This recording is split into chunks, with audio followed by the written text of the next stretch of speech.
تو جب ابو طالب کا انتقال ہونے لگا تو آپ علیہ الصلوۃ والسلام تشریف لے گئے.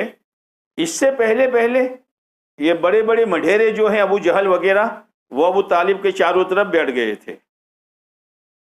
ابو طالب دیکھو بھتیجے کی وجہ سے باپ دادے کا دین مت چھوڑنا. آپ دور سے کہتے ہیں چچا ایک دفعہ کلمہ کہہ دو میں اللہ کے سامنے گواہی دوں گا. آپ کو فکر تھی. لیکن میرے دوستو 3 چیزیں ایسی ہیں جس سے آدمی کے اندر جو ہدایت کی صلاحیت ہے وہ جل کر ختم ہو جاتی ہے. وہ جل کر ختم ہو جاتی ہے. ہر ایک میں اللہ نے دنیا میں آنے والے ہر بچہ کل مولود یولد علی الفطرہ، ہر آنے والا بچہ اسلام کی فطرت پر آتا ہے. پھر ماحول اس کو فَأَبَوَاهُ يُهَوِّدَانِهِ او يُنَصِّرَانِهِ او يُمَجِّسَانِهِ. ماں باپ یہودی ہیں تو یہودی بنتا ہے، ماں باپ عیسائی ہیں تو عیسائی بنتا ہے، اور ماں باپ مجوسی ہیں تو مجوسی بنتا ہے. ماحول جیسے ہر گیہوں کے دانے میں روٹی کی بھی صلاحیت ہے اور کھیتی کی بھی صلاحیت ہے. کھیت میں بوؤ گے تو کھیتی اور پسا کر کھاؤ گے تو روٹی. کس کے لیے؟ کہ غریب کے لیے بھی بادشاہ کے لیے بھی. ایسے ہی ہر آنے والا انسان دنیا میں جو آتا ہے وہ ہدایت کی صلاحیت لے کر آتا ہے، مگر 3 چیزیں ایسی ہے. یہ تو شیطان کہلواتا ہے کہ مول صاحب اللہ ہدایت نہ دے تو ہم کیا کریں.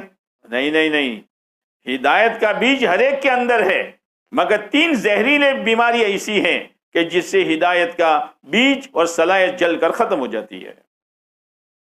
پہلا تکبر، اور سب سے بڑا تکبر. ایک صحابی رضی اللہ تعالیٰ نے آپ سے پوچھا یہ اللہ کے نبی علیہ السلام کوئی آدمی کپڑا اچھا پہنے، جوتا اچھا پہنے، یہ تکبر ہے؟ آپ نے فرمایا نا، اللہ جمیل یحب الجمال. اللہ خوبصورت ہے اور خوبصورتی کو پسند کرتا ہے، پہنو. تکبر کیا ہے؟ تکبر 2 چیزوں کا نام ہے. حق بات سامنے آوے پھر نہ مانے، سب سے بڑا تکبر ہے. کہ حق بات سامنے آ گئی، حق کیا ہے، باطل کیا ہے، اجالا کیا ہے، اندھیرا کیا ہے، سچ کیا ہے، غلط کیا ہے، پھر بھی آدمی ضد پر ہے، یہ بہت بڑا تکبر ہے. یہ تکبر کی وجہ سے اندر کی ہدایت کی صلاحیت جل کر ختم ہو جاتی ہے. جیسے فرعون وَجَحَدُوا بِهَا وَاسْتَيْقَنَتْهَا أَنفُسُهُمْ ظُلْمًا وَعُلُوًّا، کہ تکبر کی وجہ سے اس نے موسیٰ علیہ السلام کی بات کو ٹھکرایا ہے. ورنہ جب فرعون پر حالات آتے تھے نا، حالات 9 طرح کے ہنٹر اللہ نے اس کو مارے ہیں، 9 طرح کے، تاکہ سدھر جاوے.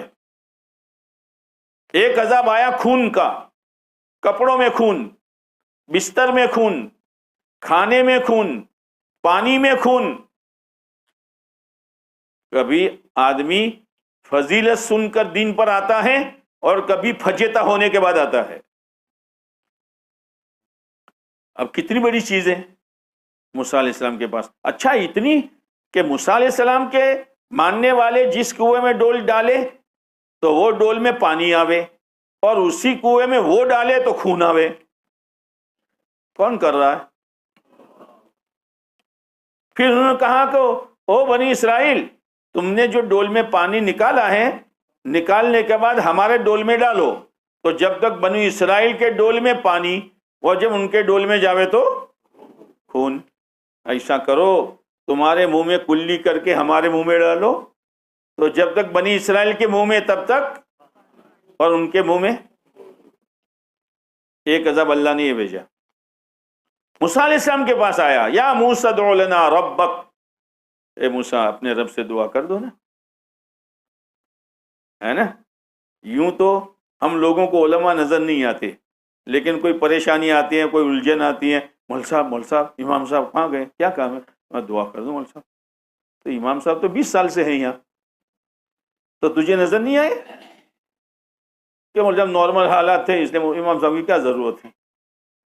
لئن کشفت عنا الرجز لنؤمنن لک ولنرسلن معک بنی اسرائیل.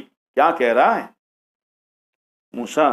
اگر یہ پرابلم سولو ہو گیا تو جو بنی اسرائیل میں نے قبضے میں لیا ہے نا، آپ کے چھوڑ دوں گا اور آپ پر ایمان لاؤں گا. تقریب موسیٰ علیہ السلام نے دعا کی تکلیف دور ہو گئی، وہی رفتار بے ڈنگی جو پہلے تھی اب بھی ہے، ہوتا ہے۔ گاڑی پھنس گئی تو مولوی صاحب یاد آتے ہیں، گاڑی پھنس گئی تو بزرگ یاد آتے ہیں، جب دعا کا دھکا لگا پھر وہی رفتار۔ اللہ نے دوسرا عذاب بھیجا، دوسرا عذاب بھیجا مینڈک کا۔ مینڈک جانتے ہو کیا کہتے ہیں اللہ مینڈک کو؟ ٹھیک ہے،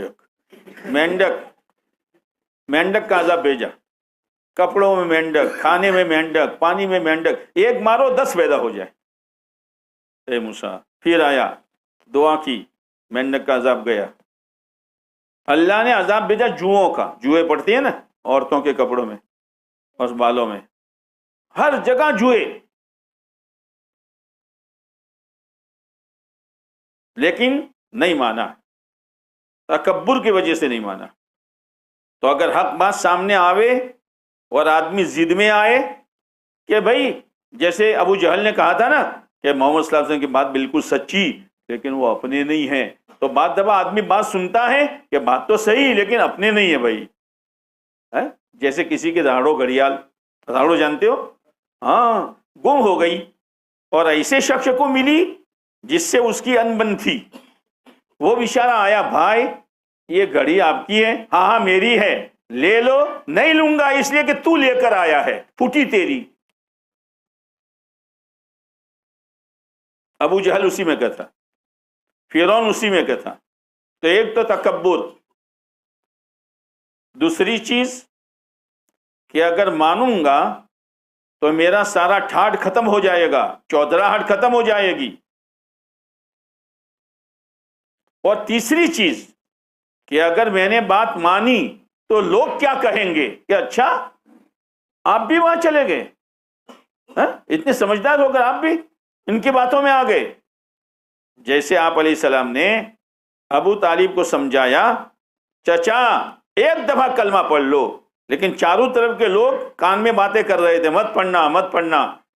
تو ابو طالب نے کہا، ایک جملہ کہا، اختار النار علی العار، اختار النار علی العار، بھتیجے کلمہ پڑھ کر تیرا کلیجہ ٹھنڈا کر دیتا، لیکن لوگ کیا کہیں گے کہ اتنا بڑا چودھری مرتے وقت باپ دادے کا دین چھوڑ دیا اور بھتیجے کے دین پر مرا، اس لیے میں تانا برداشت نہیں کروں گا، چاہے جہنم کی آگ مجھے برداشت کرنی پڑے۔ یہ تین چیزیں ایسی ہیں، اپنا مقام چلا جائے گا، اپنی چودراہٹ چلی جائے گی، یا پھر تکبر کی وجہ سے، یا لوگ کیا کہیں گے اس کی وجہ سے اگر وہ دین پر نہیں آیا تو اندر میں جو ہدایت کی صلاحیت رکھی ہے وہ جل کر ختم ہو جاتی ہے۔